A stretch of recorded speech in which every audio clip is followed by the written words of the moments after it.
दर्शकबिन, यदि झुकिएर पनि रवि र राजा मिल्ने अवस्था आए यहाँ धेरैको बाजा बज्ने पक्का छ, किनकि जनताको नजरमा दुवैको क्रेज अहिले पनि समान मात्र होइन अस्वाभाविक देखिन्छ।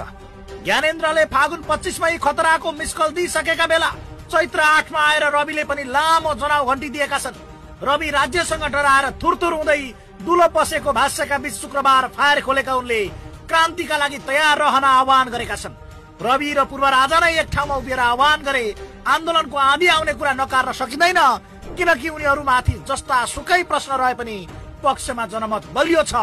फलत रविले पछिल्लो समय किन नबोलेको भन्ने प्रश्नको जवाब दिँदै भने, गेट रेडी फर रेभोल्युसन। समय आउँदैछ, चाँडै नै म सबैलाई तयार हुनको लागि भन्न चाहन्छु, get ready for the revolution. ज्ञानेन्द्रको ग्याङ सहितको म्याराथन र रविको क्रान्तिवाला शङ्खघोषले अब मुलुक मुठभेड भन्दा धेरै टाढा नरहेको संकेत गरेको छ। समय आएपछि बोल्छु भनेका रविले यो बीचमा पनि किस्ता किस्तामा धेरै कुरा बोलिसकेका छन्।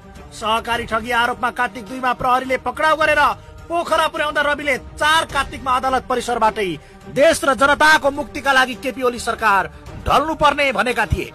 त्यसयता 84 दिन हिरासत बसेर धरौटीमा छुटेका रविले शुक्रबार पाटन उच्च अदालतबाट विगतलाई पनि टपेर केही अर्थपूर्ण अभिव्यक्ति दिएका छन्, जसको सार यस्तो छ।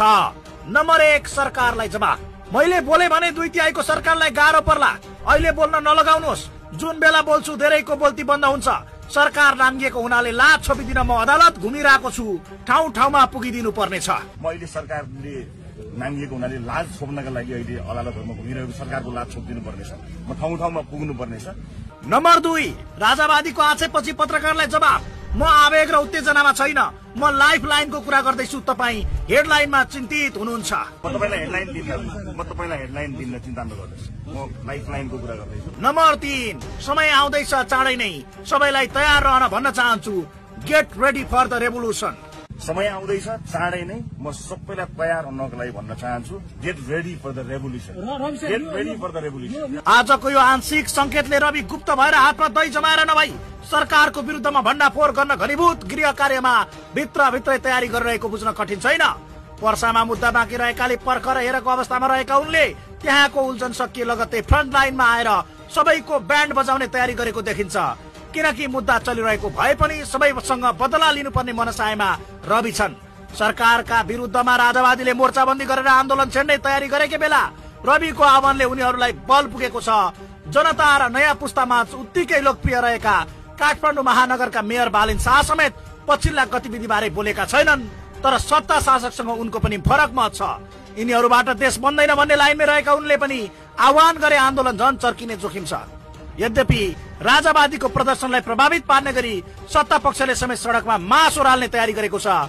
प्रधानमन्त्री केपी शर्मा ओलीले सडकमा हाहाहुहु गरेर हल्ला गर्दैमा व्यवस्था नढल्ने दावी गरेका छन्। अरू केही देशहरूमा जस्तै उथल पुथल हाहाहु गरेका भरमा यहाँ हुन्छ भनेर नेपाली जनता धेरै लामो समय सङ्घर्ष गरेर बलिदान गरेर एउटा सचेतनताका साथ यहाँ आइपुगेका छन्। त्यसकारण लोकतन्त्रलाई रक्षा गर्ने र सुदृढ गर्ने कुरामा नेपाली जनता पर्याप्त चलाएको छ। ज्ञानेन्द्रलाई सत्तामा ल्याउन बुढेसकालमा जोश देखाएका पूर्व पञ्च नवराज सुवेदीले समेत रविलाई टेको मिल्ने गरी अभिव्यक्ति दिएका छन्।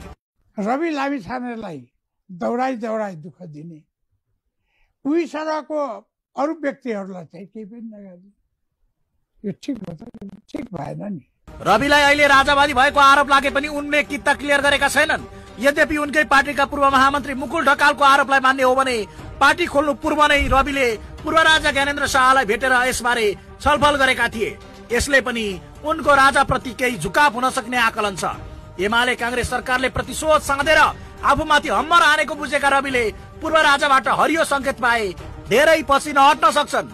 अदालतबाट धरौटीमा रिहा भएपछि रवि लामिछाने सञ्जाल र जन्जालबाट टाढिएर हात्तीगौडा स्थित निवास नै बसिरहेका बेला राप्रपाका नेता ज्ञानेन्द्र शाहीले भेट्नु र अहिले पूर्व राजा ज्ञानेन्द्रले शक्तिशाली मुभमेन्ट चलाएकै बेला रविको अभिव्यक्ति आउनुले जुङ्गा चल्यो कुरा बुझ्योको संकेत गर्दैछ।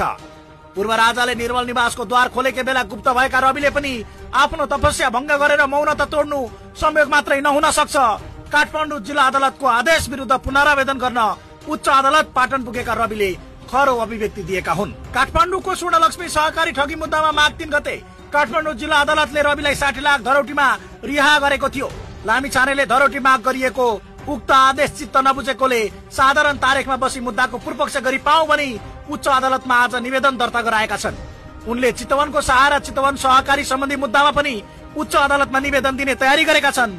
चितवनमा उनीसँग 54 लाख दरौटी मागिएको थियो। रविले कास्की र रूपन्देही जिल्ला अदालतको आदेश विरुद्ध यसअघि नै निवेदन दिइसकेका छन्। कास्कीमा सूर्यदर्शन सहकारी ठगी र सम्पत्ति शुद्धिकरण मुद्दामा उनले 65 लाख रुपियाँ दरौटी बुझाएका छन् भने रूपन्देहीको सुप्रिम सहकारी ठगी सम्बन्धी मुद्दामा 1 करोड रुपियाँ दरौटी राखेर छुटेका थिए।